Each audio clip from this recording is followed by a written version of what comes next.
de la mañana, 59 minutos, es hora de debatir, analizar, entender los temas del día en la mesa ancha, que por estos días es electoral, para que ustedes conozcan los candidatos al Congreso, el Congreso que se elige el próximo domingo y al que hay que ponerle el ojo. Por eso ustedes tienen que votar con conciencia e informados. Y aquí les tenemos algunas opciones. Esta es la mesa vallecaucana. Candidatos a la Cámara de Representantes en Valle del Cauca.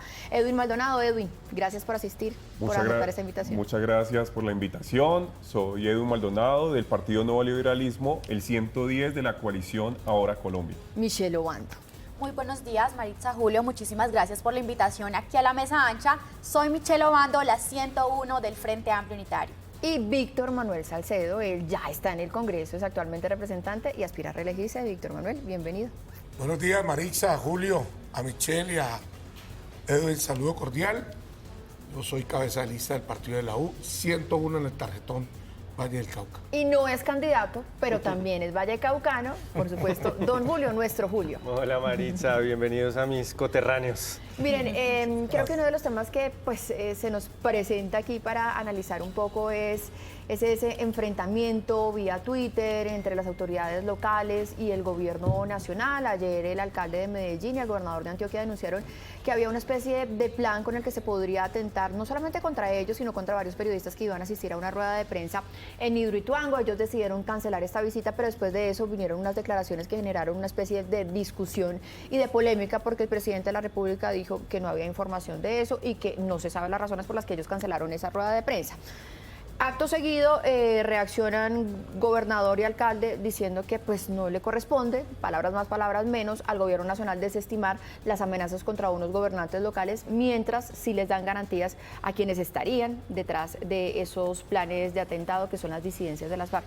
Arrancamos hablando de esto, Edwin. Sí, ahí yo creo que es muy importante no desestimar cualquier amenaza, cualquier alarma que se tenga sobre una persona. En Colombia hemos visto históricamente cómo muchas veces a partir de una amenaza verbal puede llegar una amenaza física o un lamentable asesinato. El año pasado recordemos que van más de 150 líderes asesinados en Colombia.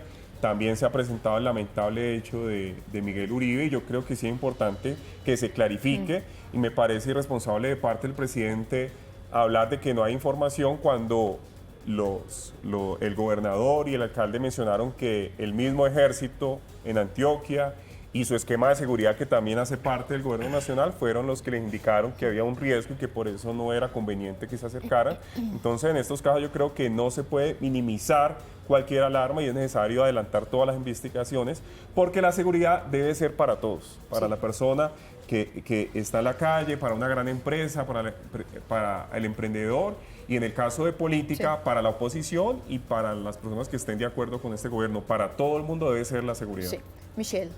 Bueno, yo pienso que los líderes políticos deben tener garantías para ejercer su puesto, también los funcionarios. Sin embargo, pues es importante que haya gobernabilidad en cada uno de los eventos institucionales. Si bien esta alerta la manifiesta el gobernador y el alcalde, pues el general Roger Gómez dice y manifiesta que ellos desconocen la existencia de la alerta. Por lo tanto, yo pienso que nuestra fuerza pública debe tener una mayor articulación entre lo nacional y lo territorial para evitar que ocurran sucesos que puedan después ser lamentables. Pues de alguna manera ninguna alerta debe ser desestimada, teniendo en cuenta que estamos en una coyuntura electoral. Sí, Víctor. Yo creo que es muy grave que hoy el presidente desestime un informe de las fuerzas militares de Antioquia. Y más cuando estamos hablando de la presencia del gobernador de Antioquia y del alcalde de Medellín en Hidroituango, y más cuando el gerente de EPM ha denunciado que son víctimas de extorsión y son víctimas de amenazas. Y lo más grave es que como acabaron con la inteligencia en estos 4 años, pues el presidente, ¿qué información puede tener si él mismo acabó con la inteligencia? Y hoy lo que está sucediendo, no solamente en Antioquia, es que las informaciones de las Fuerzas Armadas regionales hoy en lo nacional pues no tienen eco y no hay esa articulación a la que se refiere Michelle.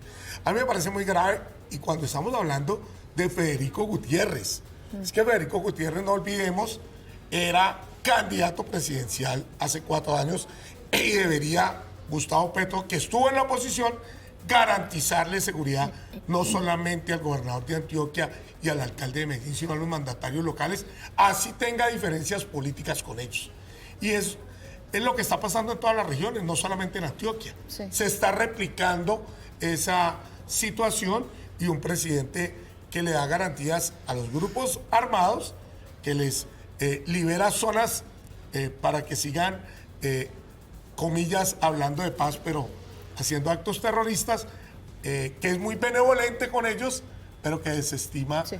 hoy desestima situaciones tan críticas como Sí. un posible atentado en Hidroituango. Voy con Julio y inmediatamente voy con Edwin, que me acaba de pedir la palabra, Julio. No, pues claramente los líderes de la oposición son el gobernador y el alcalde de Medellín, pero obviamente pertenecen al espacio de la oposición en Colombia y son opositores de muy alto perfil político, pues tienen muchas razones para temer por su seguridad. Pues es que en esta campaña electoral mataron a una persona que no lo sabemos y no lo vamos a saber nunca. Hoy podría estar cerca de llegar a la presidencia o por lo menos compitiendo por llegar a la presidencia. ¿Cómo no van a temer? Y que el presidente que se paró en la plaza al frente de la alcaldía de Medellín, de la oficina de Federico Gutiérrez, con líderes de bandas criminales que estaban condenados en la cárcel, se pare a hacer proselitismo, diga que no, es que no hay ninguna amenaza y que la desestime de esa manera, digamos, tan olímpica, sin indagar un poco más, ¿no? Que por razones políticas, por el debate político, pues digamos, descrea esas declaraciones. A mí me parece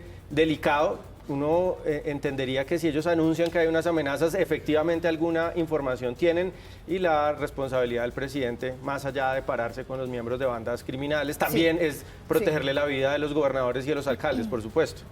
Miren, yo tengo que traer aquí información que me llega en este momento desde la gobernación de Antioquia, que dicen la noche previa el esquema de seguridad al que pertenecen fuerzas del ejército y de la policía, dicen que hay drones que están sobrevolando la zona donde va a ser el evento, hacen una llamada y en una conferencia con toda la seguridad de la región, la recomendación es que se cancele la actividad, porque está en riesgo, podría estar en riesgo la vida, no solamente de los gobernantes, sino de los periodistas que iban a asistir. Y en todo esto yo quiero meter un elemento en la mitad que me parece que también es muy importante, y es que quienes estarían detrás de esto son las disidencias de alias Calarcá. Lo dice el trino del gobernador de Antioquia, alias Calarcá, y esas disidencias están en este momento en conversación con el gobierno nacional, y Calarcá es un gestor de paz. Edwin, usted me pidió la palabra, Michelle también me pidió la palabra. Precisamente, Marisa, yo quería agregar que en línea con lo que dijo Víctor, de que le han dado ventaja a estos grupos criminales, también ha utilizado la unidad de protección de víctimas para proteger a estos criminales, a los gestores de paz y al mismo Calarcá, que es el que está implicado en esta alarma. Entonces yo creo que es muy grave cómo se desestima y se utilizan recursos estatales para proteger a otros. Y hay que recordar que el tema de los drones es grave porque el año pasado fueron más de 450 ataques en Colombia a la policía, al ejército con esta tecnología, y el gobierno se está quedando atrás en materia de tecnología, en materia de inteligencia, Sí. y no debería desestimar cualquier alarma, venga de donde venga. Michelle. Pues yo quiero agregar que esta situación lo que evidencia es la ruptura institucional que hay nación-territorio y genera un riesgo alto para los territorios, para los gobernantes, para los líderes. Es por eso que debemos dejar las posiciones ideológicas de un lado y poder avanzar en la conversación que impacte en nuestra sociedad. En este caso en concreto, pues era necesario que tanto el presidente de la República pudiese tener ese diálogo directo con los gobernantes de Antioquia, tanto el gobernador como con el alcalde, y analizar la situación previamente. Pero no podemos estar en esta ruptura institucional nación-territorio, porque quienes se van a ver afectados va a ser la ciudadanía, que necesita que sus gobernantes puedan trabajar articuladamente y así dar resultados. Sí, yo tengo que decir aquí una cosa como paisa, digamos, frente a estas declaraciones del presidente de la República, perdón, meter también aquí mi condición y mi ascendencia, pero pues cuánto le duelen, digamos, a los paisas este tipo de cosas, porque es que hace algunos meses estábamos hablando del asesinato de 12 policías en Amalfi, Antioquia, en manos de las disidencias. De acuerdo. Y aquí también hay otra cosa que decir, y es que, digamos, que contra Miguel Uribe, que es el magnicidio que se cuenta en medio de estas elecciones, no había una amenaza real y explícita en contra de él. Entonces el riesgo de los líderes políticos en este país no se cuenta en amenazas explícitas. Casi que hay un riesgo inminente y por eso mismo es que, como dicen Michelle, Edwin y Víctor, pues no se pueden desestimar. Víctor, para cerrar Hoy este bajo tema, la pasará a figura de nuestro siguiente gestores de tema. paz hay una chapa y hay una protección para quienes siguen delinquiendo. Y hoy esa amenaza está clara de las disidencias. Ya hay dos ejemplos, Sí. lo de Amalfi y la información frente a lo de Hidroituango. A mí me parece muy grave que el presidente irresponsablemente desestime Sí. una información de una situación tan gravosa como la de Hidroituango. Sí, lo que no queremos es ver más violencia política o electoral. Estamos a 5 días de las elecciones. Voy a pasar a nuestro siguiente tema, voy a arrancar con Julio, y es esas declaraciones que quizás nos sorprendieron en las últimas horas, que para muchos significó alivio, pero que para otros fue tardía, de varios excomandantes de las FARC, en donde finalmente reconocen el reclutamiento, el abuso sexual y el aborto forzado para muchos menores que hicieron parte de la guerrilla, Julio. Esas declaraciones producen una profunda vergüenza, no, una profunda tristeza, Maritza. Sí. Tuvimos durante 8 años abusadores, reclutadores, torturadores de niños, gobernándonos, porque la rama legislativa también diseña las leyes que gobiernan a los ciudadanos. Y esa es la realidad, lo que nos están diciendo. Un grupo de personas que torturaba, que secuestraba, que violaba, que obligaba a niñas a que abortaran. O sea, los crímenes más horrendos que conozca la historia de este país a costa de la paz, ¿no? Y no pasó. No hubo paz, Maritza. Hoy tenemos niveles de violencia iguales o peores que antes de que se firmara el Acuerdo de La Habana. Y perdón, pero esa reflexión la tenemos que hacer. ¿Sirvió el proceso de paz de La Habana? ¿Sirvió que nos tragáramos el sapo de que las leyes del país las diseñaran torturadores de niños, secuestradores de niños? Pues Sí. los números están ahí, evidentemente no. Ahora, yo me voy a poner también del otro lado y digamos, en todo caso es el arrepentimiento y es mejor tenerlo que no tenerlo, Víctor. A mí me parece No sé, lo planteo también como pregunta porque sé que esto genera muchísima polémica, Víctor. Es absolutamente triste, estoy de acuerdo con Julio. 18.700 víctimas confesaron. Hay un caso de una víctima que dice que la hoy senadora Sandra Ramírez las obligaba Sí. a desfilar. Daisy Guanaro, les voy avisando. ¿Para qué? Daisy Guanaro, que hoy en día es candidata al Congreso y que va a estar el viernes con nosotros. Correcto, para que escogiera a quién iban a violar. Ahí están configurados todos los delitos contra el ser humano. Imagínense abortos, imagínense reclutamiento de menores. Yo creo que... Esclavitud, violaciones sexuales, es Total. cierto. Y eso sigue sucediendo hoy. Hoy en varias regiones, como el Cauca, es evidente que sigue el reclutamiento de menores. Sí. Es muy grave, pues la confesión yo creo que al final pues no servirá de mucho. Y yo creo que es hora que un candidato presidencial que defendía a las FARC y decía que no reclutaban menores, es hora de que Víctor, rectifique porque tengo ya que- confesaron. Tengo que seguir con Michelle y con Edwin. Michelle. Bueno, Michelle Obando ha sido una líder social que ha abogado por los temas de paz y entendemos que quienes le apostamos a los caminos de la paz, de los diálogos para terminar el conflicto, nosotros entendemos que este es un camino muy arduo. Nuestro país tiene muchas heridas, como lo manifiesta Julio, mucho dolor que el conflicto pues deja y sobre todo a las víctimas. Creo que este es un paso importante, pero todavía queda un largo camino por recorrer para resarcir el daño, garantizar la no repetición y ahí pues actores políticos y actores armados deben entender que nuestro país está cansado del conflicto. Sí.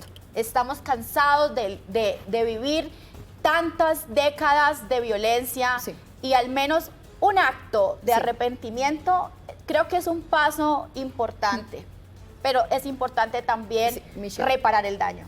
Edwin, en todo caso, se me está acabando el tiempo, me quedan 30 segundos, pero en todo caso yo creo que aquí también hay que ver un vacío de la JEP. Y se lo digo porque en algún momento yo me senté a hablar en este ejercicio periodístico con Pastora Lapa y decía, es que la JEP no avanza en nuestros propios casos. Nosotros también queremos que haya claridad frente a nosotros, porque por eso es que todo el mundo nos está mirando y nos juzga y nos ve con prejuicios.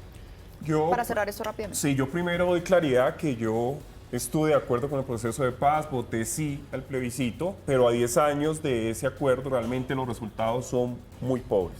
Realmente no ha habido avances y lo más preocupante es que no ha habido verdad y reparación. Me parece muy triste escuchar estas palabras después de 10 años, después de que lo negaron firmemente.